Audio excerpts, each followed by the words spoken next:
Ha. All right. It is a Monday night, whatever. It's Monday night. This is the Dewey Podmonster podcast. This is your weekly podcast about consumption. My name is John, and I'm the host of this show, or this shit bar, whatever the fuck we are. And with me this week is the resident expert on Bob Barker history and factoids, who is also the authority on Michigan craft beer. His name's Sean. Sean, how are you doing today? Hey, come on down, John. You're the next contestant on The Price is Right. I'm gonna fuck this up. So A new car. new car, right? New car that is suspiciously $10,000 over the actual price of said car. Yeah, we can get into that. So, what have you been up to this week, Sean? How are you doing? Talk to me. I'm so relaxed. I am just like a pile of goo sitting here. I was on Did you vacation smoke before last we week. came on? Oh. What's that? Did you smoke before we come on or something? No, that would be a different kind of goo. I was on vacation last week. Took the family, loaded up the family truckster, drove down to South Carolina, the islands, Hilton Head in specific. And I hate people, and I hate driving, and my back still hurts. So, yeah, but I got to watch a lot of stuff before I left. You want to get into what I watched? Let's do it. All right, let's kick it off. So, before I left, I watched on Netflix, They Cloned Tyrone. Have you seen this? Have you heard of this? No, I haven't. It sounds So interesting. it's like a blaxploitation flick set in present day. It's got John Boyega, Jamie Foxx, a few other people.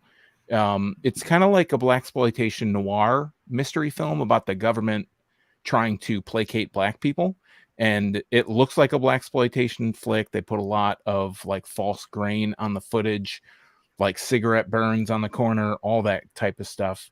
But it's I don't want to spoil it, but it's pretty good. Like I enjoyed it quite a bit.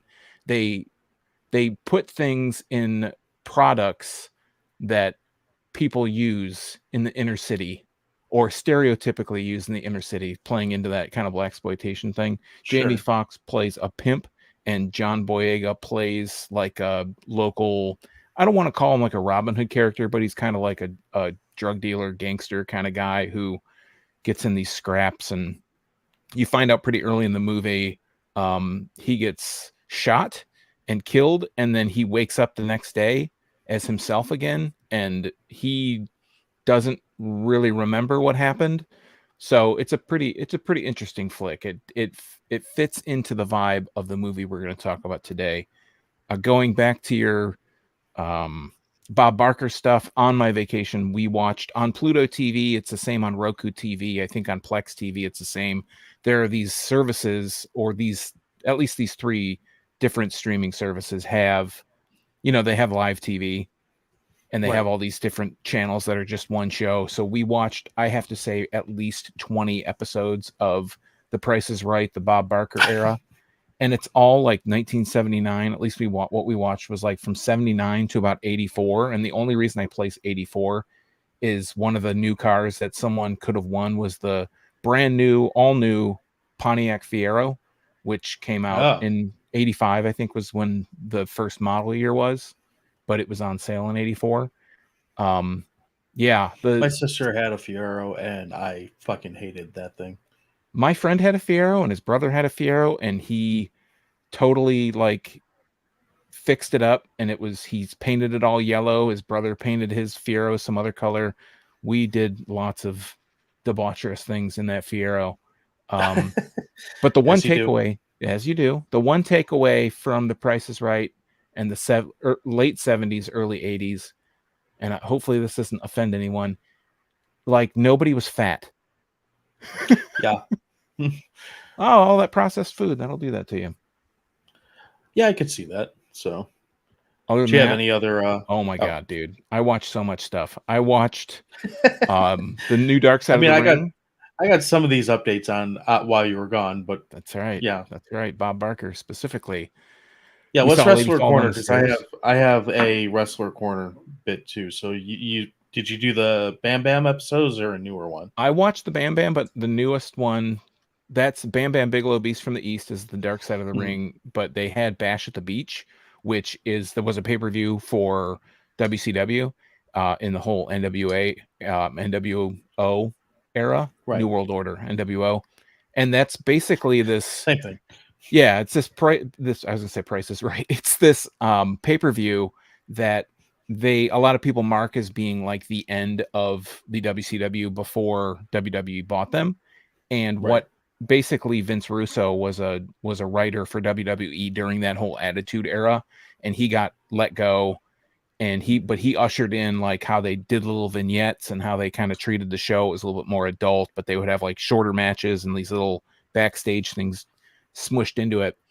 And I don't want to get into the episode because I know you're going to watch it, but it was a good one, but I feel like it could have been stretched into 2 episodes. They really kind of glossed over a lot of the background that you needed to know, and they teased a lot of stuff in the intro of it that they really just skim over, or they just kind of false tease it. Like they say it's going to be this big thing, and it ends up like they talk about it for 3 seconds, or they don't talk about it at all. And it's basically this whole Vince Russo, Eric Bischoff kind of pissing match, and it would have been cooler if they kind of got into a little bit more of that. On top of that, I'm gonna just corner this whole corner. I watched. We talked about this a couple weeks ago on the American Gladiators episode. Someone mentioned that Takashi's Castle was their favorite physical game show. A new version, I didn't know this at the time, and maybe that person, I don't remember who it was at this point, but maybe that person knew. On Amazon Prime, there is a new Takashi's Castle. It is the first season in 34 years. They have some of the same old events, some of this new events. They Beat Takashi is the guy who is like, he used to be the main guy of the show, or the people they were trying to, he was the Takashi in Takashi's Castle, and they bring him in as an AI. It's like a hologram. Wait, what? Oh, what? Yeah, it's like a hologram, and he's in and out of character. You said this is on Amazon? It's on Amazon Prime, Takashi's Castle. Beat Takashi is the guy who, if you've ever seen Battle Royale, that's probably the thing most people know him from. He was the main like bad guy at the end, but he has like a storied Japanese movie and television career. They actually made a NES game. It was something about him, and it was like one of the most notoriously like difficult games to beat. And the Famicom, the I'm going and digressing hardcore on this, but you're fine. The Famicom controller, which the Famicom was the Japanese NES, had a microphone in it. And in the Beat Takashi game for NES, you had to sing into the controller for like a karaoke thing that's in it. We'll talk about that probably some other time, maybe. Anyways, he comes on the show, but up to where I've seen up through episode 3, they don't actually show him. But they have this little like it's like a polygonal hologram of his head, and they ask him questions, and he just kind of talks like shit about stuff. Like he doesn't really talk about what they ask him about. I think he's had some health difficulties in the last few years, but it was funny nonetheless. I started watching yesterday. I'm telling you, man, this is like I like where this is going. This could be the whole episode. You're gonna be 5 pounds lighter by the end of this. all the spit coming out of my mouth.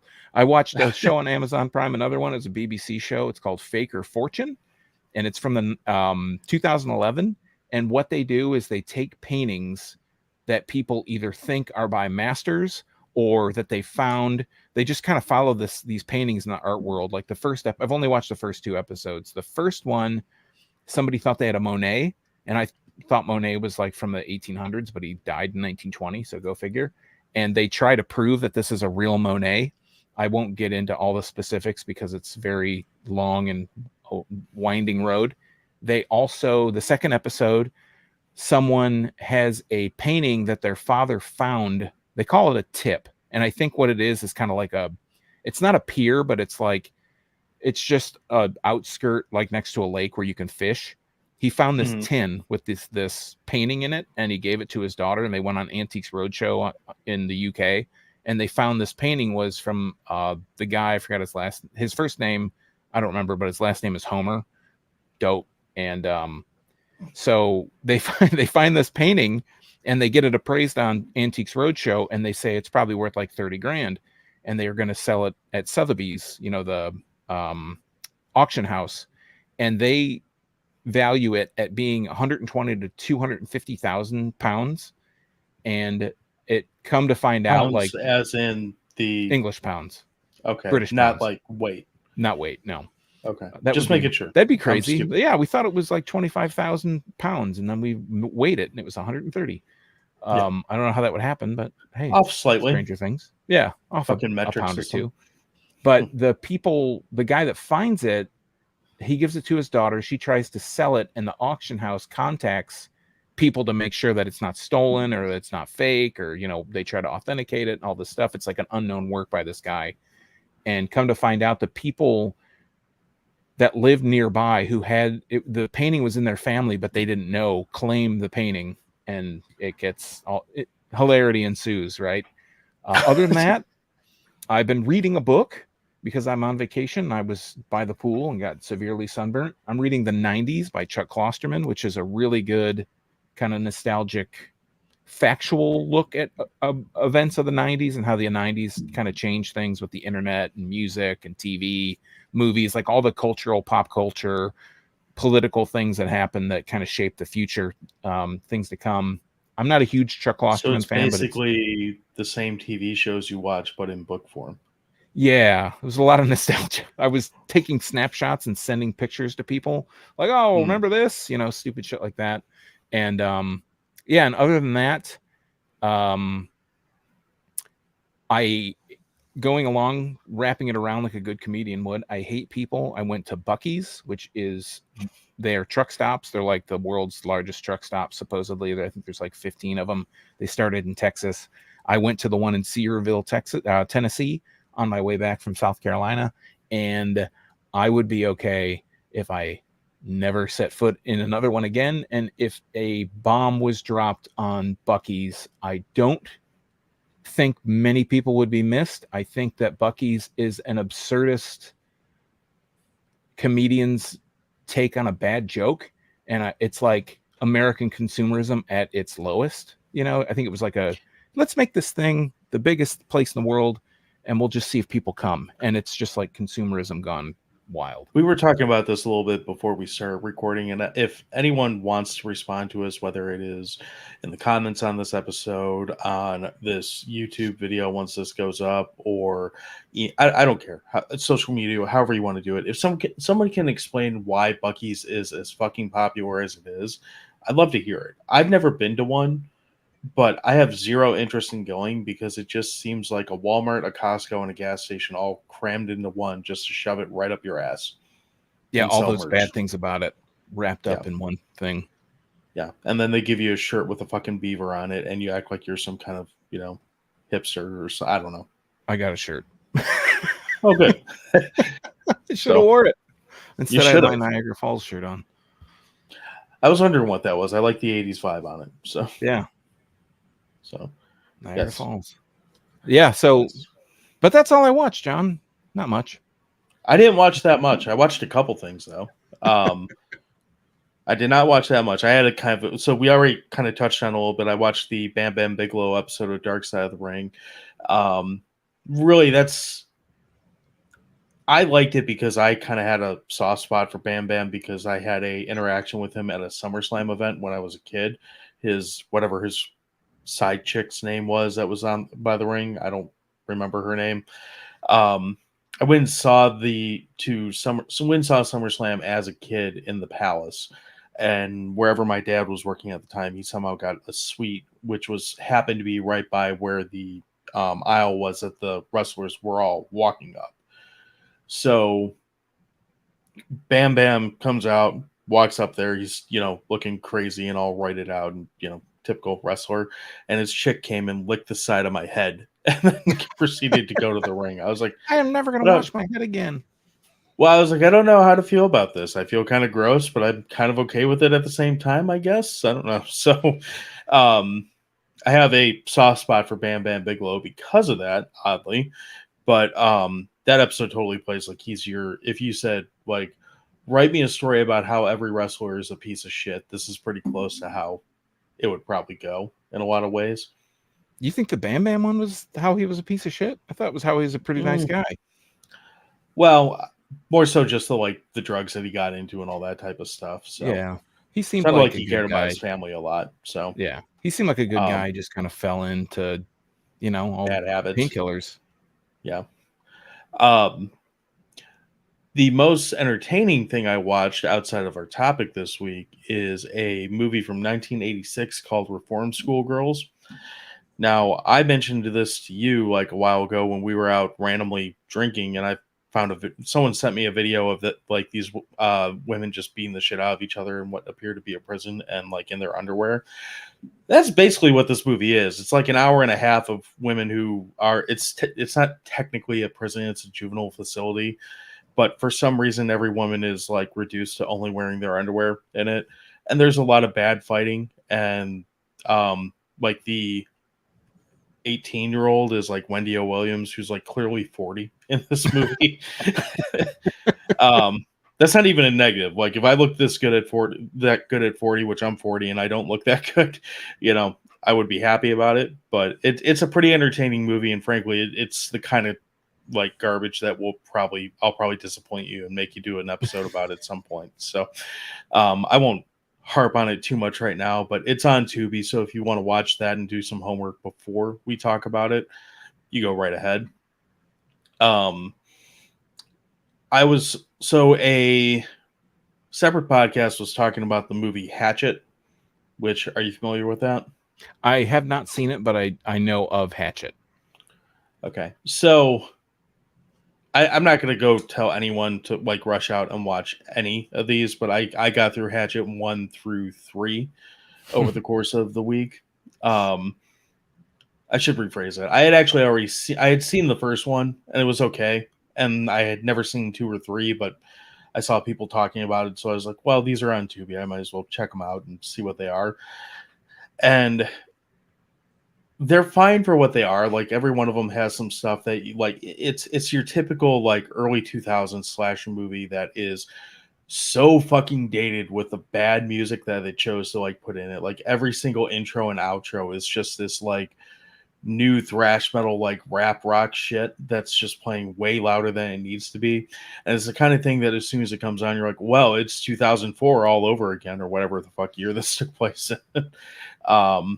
Like those, you remember that era where it's like, we're not Limp Bizkit, but we want to be Limp Bizkit, but harder. Yeah. That type of stuff. And it just sounded really bad. That's basically what the music is in these movies. Early 2000s, late 90s, basically is what you're saying.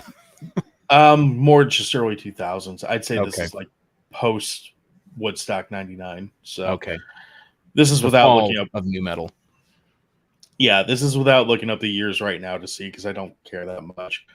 But each one of them has a few memorable moments, a few memorable kills, and it is like a who's who of like horror movie. Like I don't want to say horror movie royalty, but like you get Jason on Jason violence because you have Kane Hodder fighting Derek Mears. So you have two guys who played them being the ever living shit out of each other. You got Danielle Harris as the main character.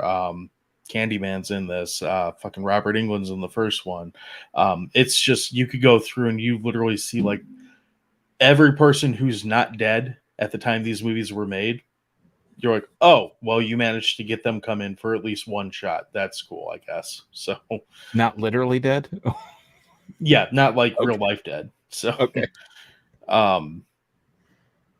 So it's cool for that. Like, it's good to see like someone who obviously must have some kind of love for the genre give all these people work.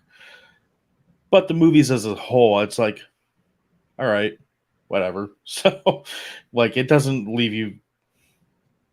I mean, I'm kind of impressed that they made at least 4 of these fucking movies, because I didn't really feel like they were doing anything different. For that, I didn't research this. I know there's 1 through 3, and there's a separate one just called Victor Crowley, which is like the Jason Voorhees of this series. Yeah. I knew there were 2, but I didn't know that they had went to that many. There might be more than that, but I didn't. Again, research was not something I was interested in doing in it. So, but But yeah, if you want to watch those and tell me how I'm an idiot because they're the best horror franchise ever, go right ahead. Please tell me. We'll do an episode about it. We'll have you on and you can yell at me in person. It'll be fun. Don't promise that. Don't promise that. All right, maybe not that. So, leave a message on Spotify or whatever. Yeah, do that. We'll play that for you. So, but yeah, that's all I got. Do you have anything else you want to hit on before we finally get into this topic? Jeez, I think I said more words in this first intro than I said all last week, so I'm good. I don't know. You talked a little bit. Well, I meant on vacation. I was gonna say I don't know who you talk to, like family wise, but you talk to me off and on throughout the week. So. Nobody. God damn it. Nobody. All right. Well, without further ado, for the 0 people that are watching us right now, we are talking about a. Is this a cult classic movie? Would you call it that, or would I think it is. Really... I think it is. We'll go ahead and call it that. So we're talking about the cult classic movie from 2010, Machete, which is, well, I didn't pull up a review, so I'm going to do that. Do you want to go ahead and get into the plot of this while I find some third-party review to get us going here? Yeah, we'll do the short and the sweet. I'll give you a whole lot of time here. After being set up and betrayed by the man who hired him to assassinate a Texas senator, an ex-federale launches a brutal rampage of revenge against his former boss. That's a little bit, that's a little untrue. He gets set up a couple times, so let's read what the storyline is from R.M. Loner. The highly skilled federale Machete is hired by some unsavory types to assassinate a senator, but just as he's about to take the shot, he notices someone aiming at him and he realizes he's been set up. He barely survives a sniper's bullet and is soon out for revenge on his former employers, with the reluctant assistance of his brother Cheech Marin, who has become a priest and taken a vow of non-violence. If you hire him to take out the bad guys, make sure the bad guys aren't you. I think that was a tagline on the movie, so that works pretty well in there. That's probably a studio-written piece. I think both of these are fairly accurate, but they don't. They skip the whole amazing intro because he gets set up then too. Oh yeah. Well, I think this. We'll come back to that. So, third-party reviews. So I'm going to read 2 because there's 2 that. One is just a grammatic nightmare, but I'm going to read it anyway. The other one I just disagree with wholeheartedly. So the first one, and these are both anonymous, gives it 4 out of 10 or 4 out of 5 stars. Machete is the best movie of machetes, sexy girls, and Mexican culture of all time. 7 out of 10. Okay. And then another anonymous says, Steven Seagal ruined it as he ruins everything, which I disagree with. I saw this in the theater when it came out initially, and I haven't seen it since for whatever reason. And when Steven Seagal was in it and he was in the credits and he kept being in it, I was like, I totally forgot Steven Seagal was in this movie at all. I did not, because this has one of my favorite Steven Seagal movies, one of his favorite moments in all of his film. We'll probably get to it later because it's at the end of the movie, but he's Steven Seagal. So, the chair. So yeah, I think when the intention of their saying set up, double cross, whatever, the trailer guy voice that reads that off in the trailer guy voice in the trailer of all places. Go figure. Right. I think the double cross that they're referring to is supposed to be Steven Seagal, because that's really what sets the whole movie in motion.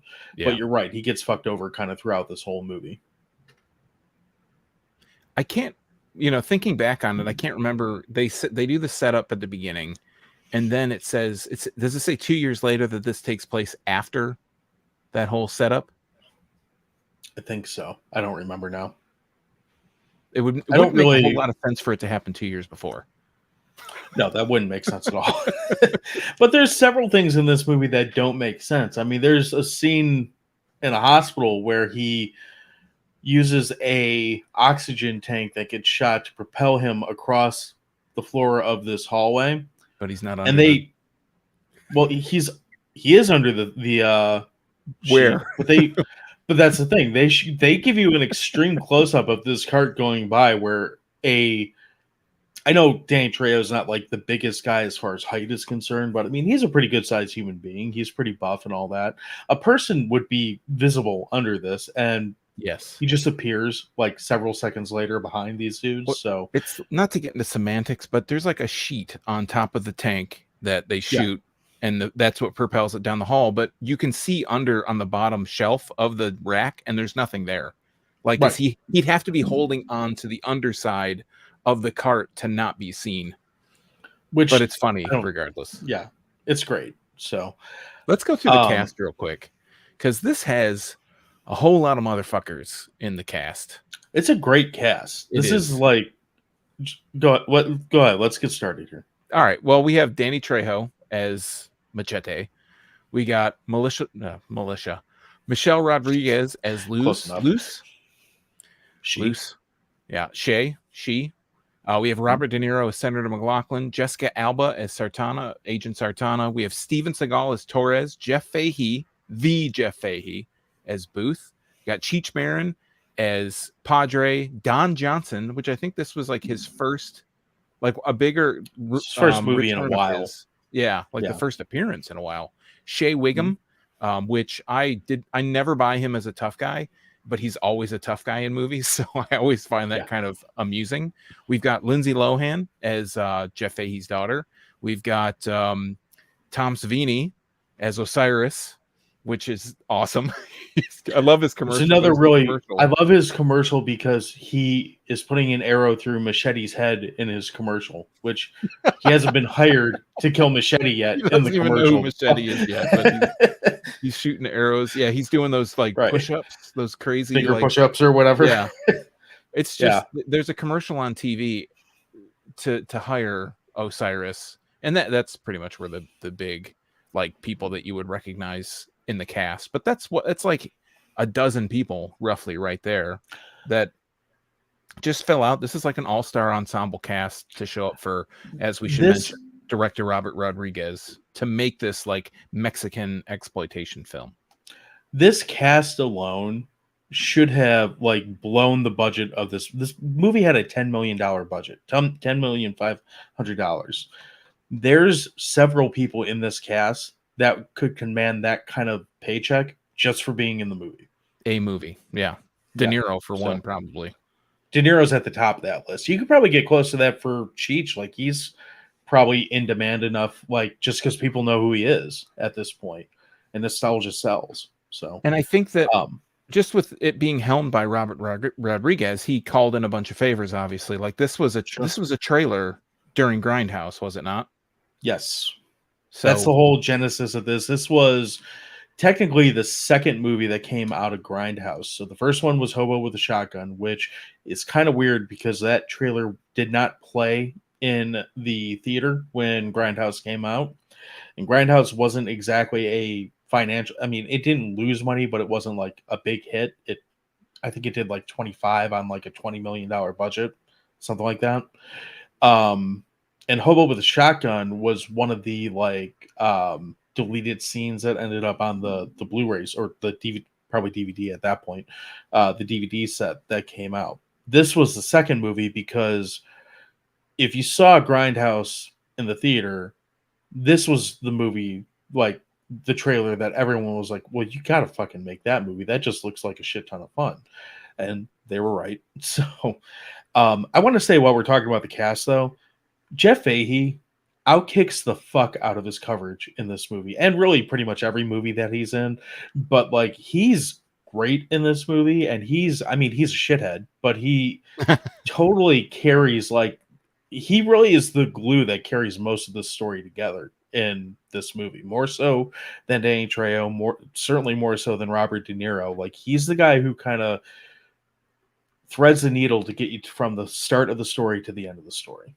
I love all the football analogies, but I think that Jeff Fahey, I mean, he's a great actor, and I feel like he shows up in a lot of shitty movies, and he's generally the best part of a lot of those movies. Yeah, I like him. It's not a shitty one, though. I didn't think. No, he's great. And again, coming from the Grindhouse like Tarantino Rodriguez flick. He's in Planet Terror. He's one of the main characters in that, and he's fucking fantastic in that too. So a lot of these characters were in one or both of the Grindhouse movies, so it's fun seeing them kind of carry over and get drawn out more as far as whatever their story is supposed to be. Yes. So we've talked all this time. We haven't even talked about the real star of this movie, Danny Trejo, Machete. Yeah. He's the guy with the tattoo on his chest. If you don't know who Danny Trejo is and you listen to this podcast, I have no idea how you found us, but Danny Trejo is that little Mexican guy with the tattoo on his chest, basically. That little Mexican guy that's normally shot to look like a gigantic Mexican guy with the tattoo on his chest. Very grizzled, very weathered looking. And I think to date, this has to, well, maybe since this, well, I don't know. I think this is probably his biggest role. Obviously, Machete Kills, which is the sequel to this movie. But Machete is probably his biggest speaking role, and he doesn't really even speak that much either, but like top billing. I think this is the only movie I can think of that he's top billing in. Well, that was like successful, like commercially successful. This is commercially successful. I'm gonna go ahead and say that. Yes, he did a series of movies called Badass. There's like 3 of them where he's the lead in that, and he's basically Machete without the machetes, and he just runs around kicking the shit out of people. I only saw the first 1 or 2 of them. I didn't see all of them. I was just gonna say, are the Badass movies based on that like assaults somebody on a bus or something in San Francisco, like in the mid 2000s? Is that the same thing? I don't think so, but it's been a really long time. I watched them both when they came out and haven't gone back to them. Yeah, and I know there's a third one that's, I think it's got Danny Glover in it or something like that. It's called like Badasses in the Bayou or some shit. I don't know. It sounds pretty bad. In the Bayou. We're too old for this shit. Yeah, that sounds right. So, yeah, I mean, just looking at it now, like his credit list now, most of his stuff is either, walk-on part, little, kind of what most of his career has been, like small bit parts or like cameo type stuff. So it's not the only movie that he's been the lead on or that he's carried. Like that's not accurate, but it's certainly been the most recognized that he's been the lead on. It's certainly got the most like hype or buzz around it, or arguably success around it. I'm pretty sure, I got one of his coffee mugs from his taco shop. I'm pretty sure that taco shop doesn't exist, and his empire of restaurants and stuff that are out there now, I don't think any of that happens without Machete. So Machete, basically the character gets set up at the beginning. He's trying to rescue somebody's daughter, and Steven Seagal Torres sets him up, and the woman that he's rescuing stabs him, and they kill his wife and family, and they just leave him for dead. They don't really say what happens, like how he gets out. But then he shows up in he's Machete. Is it like LA, like James Bond? Yeah. Is it supposed to be LA that this takes place in? To be Texas. Texas, okay. Because he's running for senator in Texas. Oh, you're right. And it's on the border. And I like the little touches that they put in the movie that they don't really call out explicitly. Specifically, like the TV channel that they keep showing where they talk about Senator McLaughlin, they talk about the attempted assassination, is called, instead of Telemundo, it's Exactamundo. Yeah. There's Machete already has a bullet in the back of his skull, and that's what blocks the other bullet from entering his brain or whatever. That's the only thing that saves him. There's the doctor, the network. So I guess we should get into a little bit of the story. If you have not seen Machete, this is totally spoiler-laden territory. But it's a 13-year-old movie, and if you haven't wanted to see it, then you're probably not listening to this.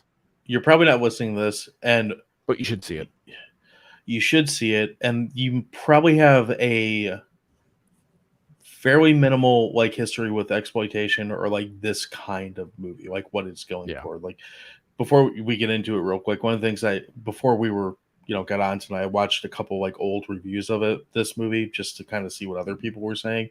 It's a lot of like, well, it's trying to be an exploitation flick, but it looks good. I was like, because you have better cameras now. Why make it look like shit if you don't have to? Like, Yeah. costs the same to make it look half. Like, just people who, if you don't like it, that's fine. But I got the impression listening to him, like, I don't think that the people or person that's reviewing this understands what a exploitation movie is. So, Well, and I think too that a lot of movies parade themselves, especially around this time, maybe a little bit earlier, paraded themselves as being this like pseudo exploitation, and they looked shitty and they captured kind of the exploitation look, but I think what they this miss the movie feel of does, it. yeah, this movie hits that spot on. Like, it captures the humor that you would expect. It's a perfect, like, Mexican, quote unquote, I guess, exploitation film. There are themes in it that are like exploitation films. There's always this like political, like a statement in the movie that they try to make however they can, and this one has Some that too. executed far better than others. So. Yes. But so Machete comes back after his wife and daughter are killed, and he is in Texas. He's just day laboring, basically trying to make money. And Jeff Fahey sees him, doesn't know anything about him, picks him up, says, "Hey, I got a job for you. I'm going to pay 150 grand. I need you to kill this senator." So he's like, "Well, what? I'm not doing it." And he's like, "Well, I don't have anybody else." So for whatever reason, Machete takes the job. He goes up, he's about to assassinate Robert De Niro, who is a senator who is like a hardline, ultra conservative, like anti-immigration senator. He wants to build an electrified wall. He feels a lot like Trump obviously about 6 years before Trump. Yes. Yeah. And they're going to make Mexico pay for it. Yeah. Or actually the Mexicans are going to build it. I do really enjoy the stick figure like animation of people like running into the wall and getting electrocuted and then being shot back like violently. Yeah. Like, horrible concept, like but that. funny like execution. So anyway, so he goes, he's about to assassinate De Niro, but Shea Wiggum is the henchman, the right-hand man of Jeff Fahey Booth, who put Machete up to killing the senator. And it's basically the Don Chaney of McLaughlin. Shea Wiggum, sniper, shoots Machete, and now there's like a manhunt to find Machete. We find out Jeff Fahey is actually the aide to Senator McLaughlin, aka Robert De Niro, and this is like a publicity stunt to get him votes.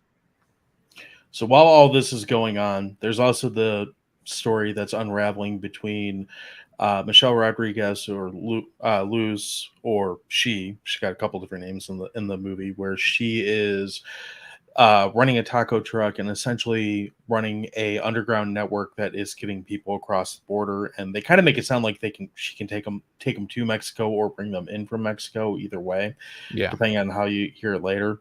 And then you also get the story of Jessica Alba, who's kind of in between the two. She's a immigration officer, ICE, I think they call her that at one point, which I don't even know if ICE is still operating. Probably is. Yeah, I think it is. So she's an immigration officer who is trying to work her way up the ranks, and she essentially befriends over, the course of shenanigans.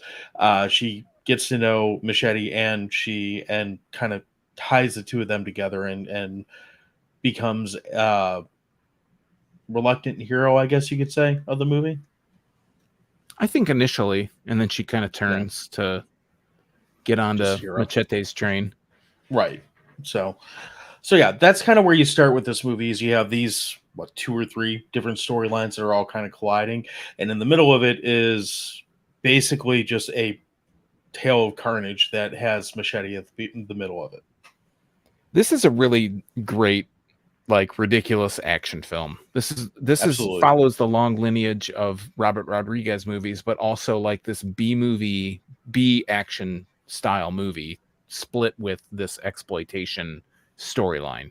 And comedic humor. It's written really well. It's a really funny script. Yeah, it is. It's written in a way that's like it just works right. It doesn't. It's not Oscar writing like by any stretch, but it tells you enough. Like it's almost funny that half these characters don't talk that much, and when they do talk, half the time something really stupid comes out of their mouth because one of them is Steven Seagal. So, but it all works, and it. You mentioned that there was this rash of I'm quoting if you're not watching exploitation quote unquote movies that came out You're flying between in the away. early yeah the early 2000s that kind of look shitty. Steven Seagal is probably in half of them, to be quite honest. um, this one really captured that feeling better than really any of them that I can think of off the top of my head that predate that came out after. We'll be generous and say the 90s. Yeah, 90s, early 2000s. Yeah. So, um, so what happens in this movie aside from what we just said? There's a lot of people that get dead in this movie. A lot Yes. of people get dead in this movie, and it's quite normal, quite comical half the time when it happens. Like you'll see a guy just standing there, and all of a sudden a machete will go through his head or something like that. Or a head will get chopped off or go through Yeah. somebody's chest, and it's like the sharpest. It's the anti meat cleaver from Intruder that we talked about. It is the sharpest machete of all Oh, time. yeah, absolutely. It's got a hellified point on the end of it too. Like machete you buy at the hardware store ain't this kind of point on it. No, I have two that I bought at the hardware store, and neither of them are anywhere close to this. So they work good for removing like tree branches, but I don't think they're doing this kind of damage. So when I was watching this, I had a thought. You know, we talked about Renfield, we talked about your hatred of digital blood, but this movie, Robert Rodriguez is like the digital effect guy. What were your Yeah. thoughts on the digital blood in this movie? It looks fake, but I'm okay with it for whatever reason. It's done well. Like this movie is so ridiculous that it's hard to take much of it seriously. I mean, you can take the social undertone that it's talking about, the whole immigration side of it seriously, but the actual like the kills and what happens in it, it's just like to use a phrase from like the internet, it's just carnage candy. It's just a bunch of if carnage was sugar, that's what this movie is. It looks good for what it is. It comes from a time where I'm a little more for like this came out in 2010. So this isn't quite at the point of like effects looking like legit real, like to the point where they should just kind of blend in with like actual settings like they can now. For what when it came out, I don't have a problem with the effects in this, and it's kind of maximizing the minimal budget that they had. I do think the digital blood is done really well. It's like one of the few movies where you can see it, and like you said, you kind of accept it, like it's not real. Right. But the opposite of Renfield, I think, with this one is when digital blood shows up, there is like there'll be a shot where someone gets they get shot in the head or something. Yeah. There is a squib. While the front of it is digital, it's an effect, but there is a squib or something going off in the background that makes it look realistic, again within quotes.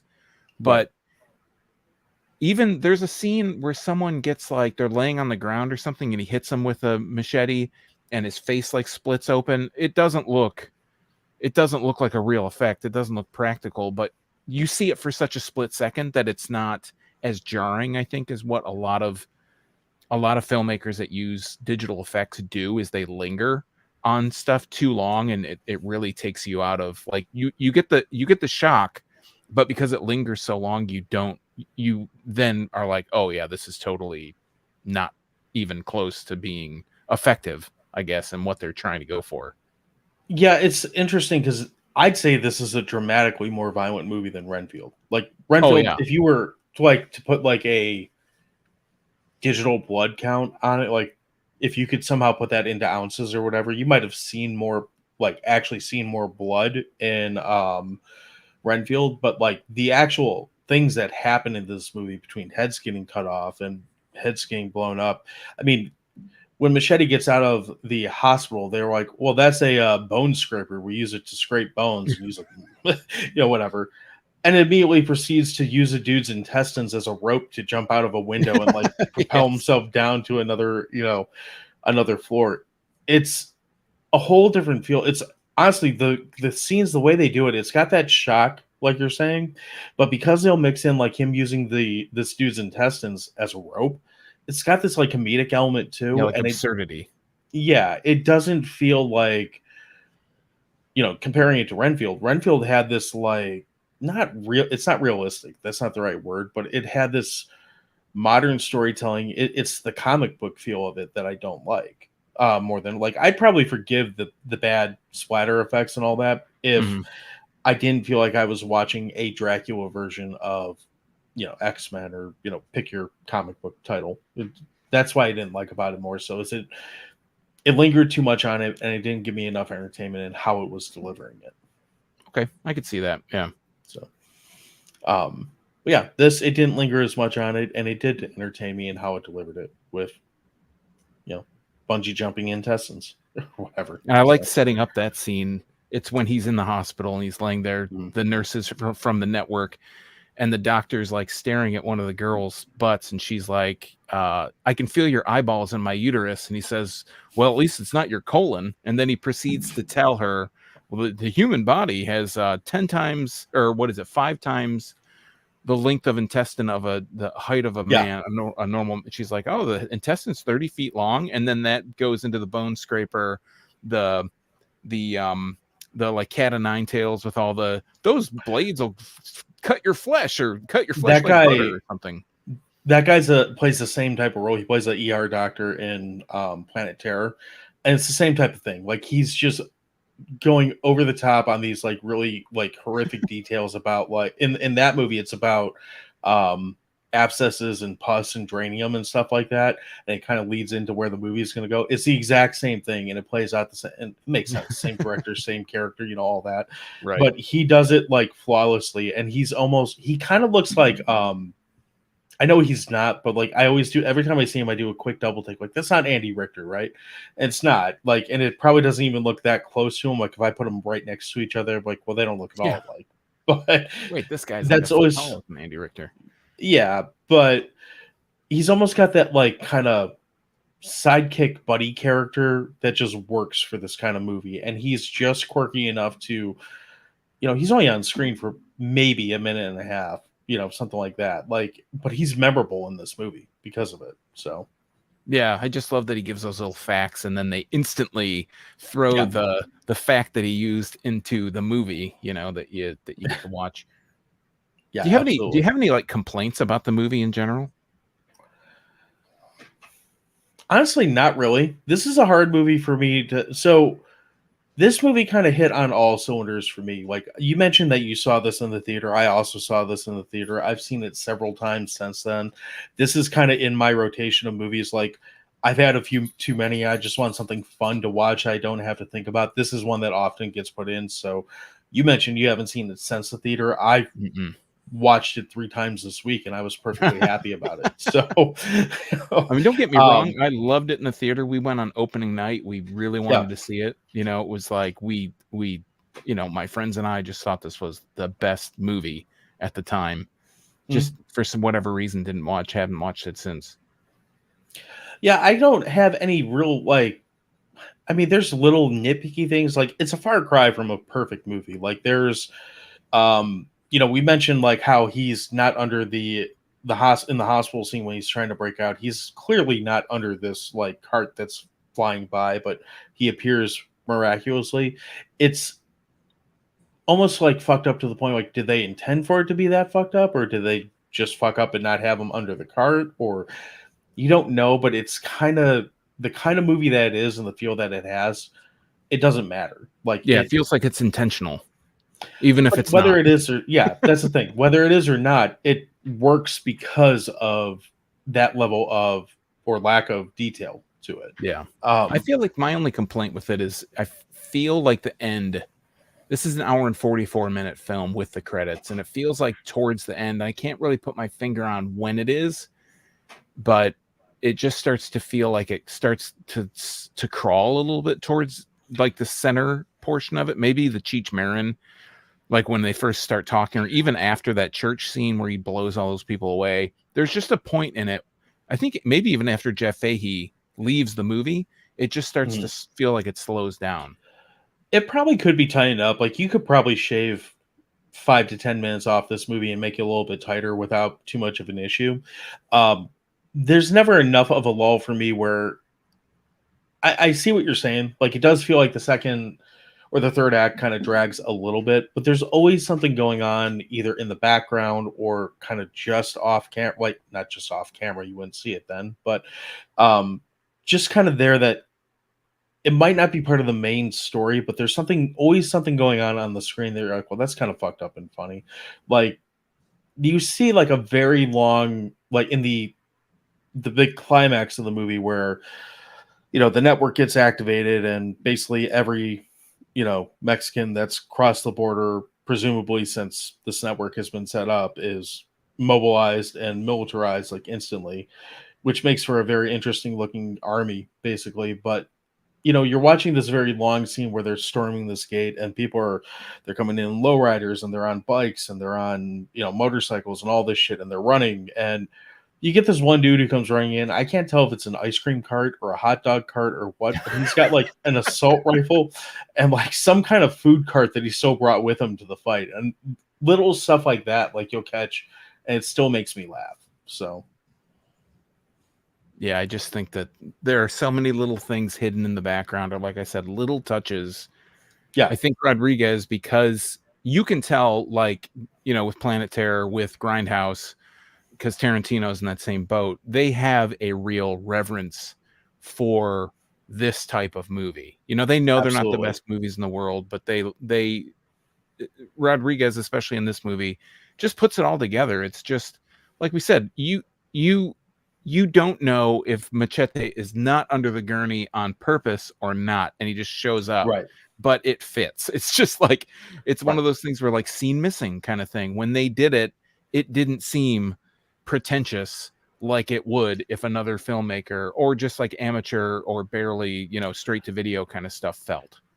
Well, and I feel like that goes back even to his previous works. I'm not talking about Spy Kids and that type of stuff, but like the El Mariachi trilogy is a great example of that. Like that's not quite an exploitation film. Like I wouldn't call it that. It's more of like a vigilante film, if anything. Yeah, and low budget and trying to make a movie. But it's got all that feel that you want for that kind of movie. It's, unknown actor or lesser known actors for the most part. Well, maybe. It's just the way they do it, and he's got that like ingrained in his really good movies. Some of it, and I don't begrudge a guy for making movies for his kids or making movies that make him money. Like, do what you got to do, man. That's fine. But I like that throughout his career, I kind of feel like he's due to do it again. He's always come back to his roots and done, From Dusk Till Dawn, or he's done from the El Mariachi movies. He's done this, even Sin City to an extent, which was, it felt like a return to his roots because it had such a weird, gritty noir type feel to it that you don't see in a lot of films, and he executed it perfectly. He's one of my more like directors, like just because when he wants to make a movie like this kind of movie, are they perfect? No, but they're like executed in a way that I find infinite entertainment in almost all of his movies that are of this style, if that makes any. He's one of those guys that you feel like, even if you're not necessarily into the content of what the movie's going to be about, it's more than likely going to be pretty entertaining. Exactly. Yeah. So, so we've gone on a minute on this, kind of longer than I thought we would have. Are any other highlights that we want to pull out? We haven't really talked that much about Steven Seagal. Is Steven Seagal supposed to be Mexican in this movie? He's supposed to be Steven motherfucking Seagal. He talks like he talks. It's funny. Like I even still to this day, I'm like, so is he Mexican or is he just an asshole or a little bit of both? Or I like that his character had the katana, so it's like you got Machete, Machete versus the Katana. I don't know. They should have just called him Katana or something. Yeah. And he's got that Jim Jones like shoe polish hair that he's had. Oh, he looks for like God a knows how long total now. piece of shit. And like I said, what I didn't go back to, I might as well get it out of the way here. Yeah. Quite possibly the best scene and the best death that he has. Machete sticks him with his fucking machete, of course. He's sitting there with this machete sticking out of his gut, and he's like, This ain't shit, man. And he kill you right with his now. middle finger too. He's like, I kill you right now, man, no problem. But we'll just do this over and over again. So he takes it and twists it and basically like gores himself with it. But I just love him sitting there with this giant machete in his gut and goes, This ain't shit, man. the one redeeming Steven Seagal performance. It's just chef's kiss right there. Like, that is so ridiculous and so stupid, and it saves you from having to see him in the second movie other than maybe like a flashback. I don't remember. I haven't watched the second one in a while, but it's so over the top and great. So, and this was a bit of a big return for Lindsay Lohan too, by the way. Like, this was like, oh, she's in this? Yeah, barely. I mean, body double. She's not in it that. She's not in it enough for me to like. I remember this is around when she was really starting to get into trouble, wasn't it? Like when she was, showing up just like she was in that Jane Fonda movie or whatever. I don't remember, Monster in Law or whatever. Friday or whatever that movie was. Did you say Friday? No, she did a Freaky Friday remake with Jamie Lee Curtis. That's when she was younger, though. But anyways, yeah, she was starting to get into not showing up for filming and showing up late, and she was starting to get a reputation as being a bit of a problem. Yeah, I don't honestly. She's in this. Yes, she is in this movie, but she doesn't give enough to this movie or take away enough from this movie that I really have an opinion of her either way from it. I just thought it was interesting she showed up. I mean, it is interesting seeing her in it now, knowing kind of where that road led to. I don't know. It's almost like a time capsule just because of that. But you could say that about half these actors. Like, I think, is Machete 2 the last movie that Jessica Alba did? No, I looked that up too because I was like, I think this is the last. No, she's done voice work. Too. I know that, but she's done like Hallmark kind of movies, but not her output. Not big stuff. After this seemed like it really slowed down. Plus, she's like a billionaire now, so. Well, she's a mother now too. Like, she had kids after the second movie, if I remember right, and that's when she was like, "Okay, I'm gonna." She owns Honest Brand, and it's worth I don't know what that $1 billion. Yeah, it's like if you're a parent, you've heard of it. I am not. So yeah. All right, I'm hungry. You want to talk about hot dogs? I just want to say one last thing. This is one of the few Michelle Rodriguez performances I can actually tolerate. She just plays the same generally kind of character. Yeah, I kind of like that character, so it doesn't bother me. But that's fine. It's fair. All right, I'm not going to fight you about it. So let's trade punches. All right, I don't care. I'll lead us off here. All right. All right. I'm not even going to hide it. Like, this for me is a solid 9 Mexican Steven Seagals out of 10 hot dogs. I love this movie. This movie's fun. It's, you can overthink this and break it down. And it's probably one of those movies that if you look at it, from a 2023 lens, like, there's probably a ton of shit that people would consider inappropriate. And I don't know that it would necessarily get made today. I hope it does, because I still want to see Machete kills again in space. That is 100% something that I would buy 4 tickets to see it in the same day 4 times in a row. Just sight and scene. But I like pretty much everything about this movie. It's over the top. It's gory. It delivers on all the action and all the schlock and all the terrible things that I want in a movie. If I'm not watching a horror movie, 9 times out of 10, this is the kind of thing that I really want to do. And it just fires on all cylinders. I really don't have many negatives I can say about it. And even those, I feel like I'm kind of nitpicking. So I genuinely love this movie. It's in the upper tier of the movies that we've talked about on this show. Probably like top 3 or 4 from the ones that we've done so far. Yeah, I thought you were going to say you're going to buy 4 tickets so you could like lay across all the seats and just lay down and watch it for whatever reason. I'd really have to buy 16 tickets because I'd have to still do it 4 times. You just do it once. Yeah. But yeah, I mean, I agree with you. I think that this has all those elements for movies that we like to talk about. It has gore, it has comedy, it plays the action, it has some of the exploitation vibes. And I'm generally not a fan of the retro exploitation genre. Where a current day movie just tries so hard to look and feel retro. Most of the time, it turns out that the movie just really wasn't good in the first place. The people behind it don't know what they're trying to capture with that feel, other than they like the way it looks. Like, they don't go after the message. They don't have like really good writing. It's just a digital video, or with some grainy effects on it. It's almost always a straight to video kind of thing. It's just like, yeah, I liked Scream, Blackula Scream, or I liked Foxy Jones back in the day, so let's make one of those. But Machete is not one of those movies. It's in the vein of retro exploitation. It's got the tone, it's got the humor, it's definitely got the social commentary. We talked about all the immigration stuff. It's spot on for the genre.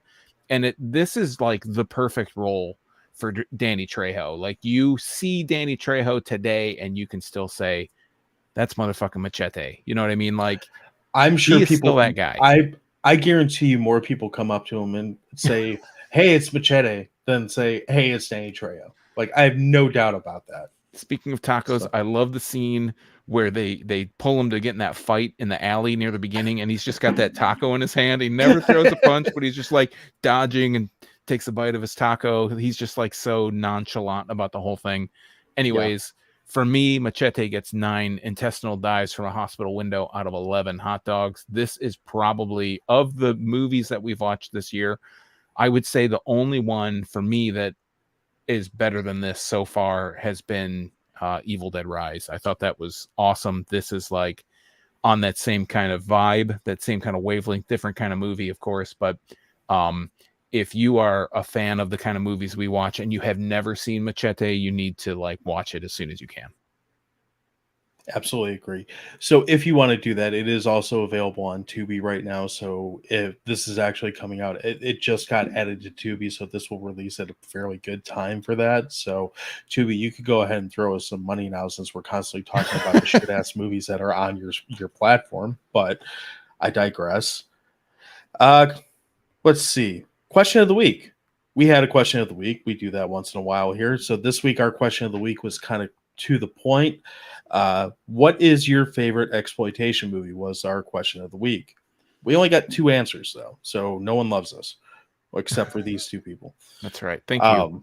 2 people that love us. So Ebony061, who I believe is the same person who told us about that her favorite violent game show, or whatever we called it. Oh yeah, that was she. Yeah, she did Takeshi's Castle. Yeah. She said the Gorgor Girls, which is I don't know this movie. Do you know this one? I feel like I've heard of it, but I feel like that's always my MO. Like, I've heard of these movies, I've just never watched them. Well, that's kind of how I felt about it, and I felt the same way after. So I just flat out said, I'm not familiar with this one. And she replied, if you're into the works of Herschel Gordon Lewis, then you sort of know what you're in for. If not, just go in blind and enjoy. I looked up his works, and it is kind of what you would expect, as far as like that just 60s, 70s type exploitation stuff. So okay, I'm sure that it's pretty good, and probably one that we can just go ahead and add to the like to watch list or talk about at some point, I'll assume. And then our friends over at Dissect That Film gave a loaded response, but I'll go with it because I respect them and I like them. I know this won't be a popular answer, but I have to go with The Devil's Rejects, which I replied to them. There's an audience for that. I'm the one who hates it. Don't take that the wrong way. So Devil's Rejects is an interesting like answer, though, because I never really thought of it as an exploitation film. It's been a while since I've seen it for obvious reasons, but kind of looking back on it, it kind of, more so than being a horror film, it does hit a lot of that exploitation film type check marks or bullet points. I don't know that it would make any type of real social commentary other than these people are fucked up, but I like that answer because it is something that I would not have gone down that road, because I always think of that as a horror movie, not necessarily an exploitation flick. Yeah, and I think it's kind of I think it's kind of a hard question too, because exploitation can be, Anything. it can be any kind of film. Yeah. Really, it's just like how it attacks it or how it kind of presents itself and the themes behind it. Yeah. And in case you were wondering, I am by no means an expert. I'm kind of a moron, and like my definition doesn't mean shit. So, Yeah. Well, Sean, what's your favorite I would exploitation film? I wouldn't agree with what you just said, but I get it's hard to kind of put this stuff into a box. Like, so while I don't, we when we talked about it, I didn't give it a great rating. I love the feel. I love the idea behind something like Black Devil Doll from Hell. I feel like that's got like just the right kind of vibe, even if it's a piece of shit movie that you just hate yourself for watching more than once. Um, I like that one. I like the Ilsa series. I don't know if you're familiar with Ilsa, the she wolf of the SS and all that stuff. Yeah. Those are just kind of like sexploitation. I like those kind of Which films. was another one that was I don't know if it ever got greenlit or not, but it was another one of the trailers that was in Grindhouse was a Rob Zombie film called Werewolf Women of the SS, which was supposed to be right in that In that vein. in that vein. So I don't know if they ever greenlit that, and then this would have been around the time that Halloween 2 came out, and he kind of pissed off a lot of people. So, Oh, he burnt and I'm up not his even getting bread. into I'm not even getting into the argument or debate about what Halloween 2 is. That's a whole different conversation, but it's undeniable that he kind of went a different route from Hollywood after that movie. So, I don't know what happened with that movie or if it ever got off the ground, but same type of vein. So, And I'd also add into that. I like a lot of black exploitation films, so I think that I mentioned earlier they clone Tyrone. That style kind of movie, Three the Hard Way, or um, you know, Foxy Brown, or those like the Petey Wheatstraw, all the Rudy Ray Moore kind of films. I like those kind of feel too. So I guess while I don't really like the movie, I do really like Black Devil Doll from Hell. I think that's my true answer. I mean, it's just so ridiculous. And there's so many morals that they're trying to teach you that are just so whatever. So laughable. Yeah. For me, I kind of have a soft spot for some of the 70s style films like hard-nosed cop films, like I call the Harvey Keitel Bad Lieutenant, that type of thing, a exploitation film almost, or it's kind of borderline with it. But for me, it really is Machete. Like the more I think about it, like I love this movie so much that I'd be lying to myself if I said there was something else that had this kind of feel to it that I like more. I don't. It's this. So Yeah. I mean, it's not a bad choice. yeah. So it's hard to debate. And again, I love the second one too, and I'm sure we'll get to that one somewhere down the road, but that's a whole different conversation. So um do we got anything else we want to talk about on this one? I know we're running a little long for us at this point, or do we want to start wrapping up here? Nah, I think we're good. All right. So, in the meantime, we would greatly appreciate it if you did some of the following things because we need your help to kind of keep things moving along here. If you could follow us on all these social media networks, we are on Twitter or X, whatever it's called now, Threads, Instagram, Facebook, TikTok. I think I'm on Mastodon. Pretty much, if there's a social network, you could probably find us at Dewey Podmonster. We're on Slasher. That's another one. At Dewey Podmonster is where you would find us. You can check out our site, which is crap.town. Yes, that is a real site. And of course, you can follow us and subscribe to us on YouTube, Spotify, Apple, wherever you want to listen to us. We would appreciate it. And we would also appreciate it if you left a like or a review. Whatever that platform lets you do, that would help us a lot. And then also you can check out Sean's stuff where Sean's going to tell you to go. Well, I was also going to add, if you want your answer read on the podcast for the question of the week, follow us on all those social media platforms. When John posts the question of the week, just give it an old response. Try to make it a good response, but even if it's a half-assed response, we've read a lot of those too. So also, if you're interested and you want to start watching some of these movies with us, please connect with us on social media. We'd like to maybe set up a Discord or set up something where we can facilitate the watchings of said movies. And if you love Michigan craft beer or just craft beer in general, you can find me at youtube.drafttherapy.com. You can also find me on all the social media networks at Draft Therapy. So yeah, that's all we got. Again, thanks for the no one who watched us, and we will see you next week. Peace. Cheers.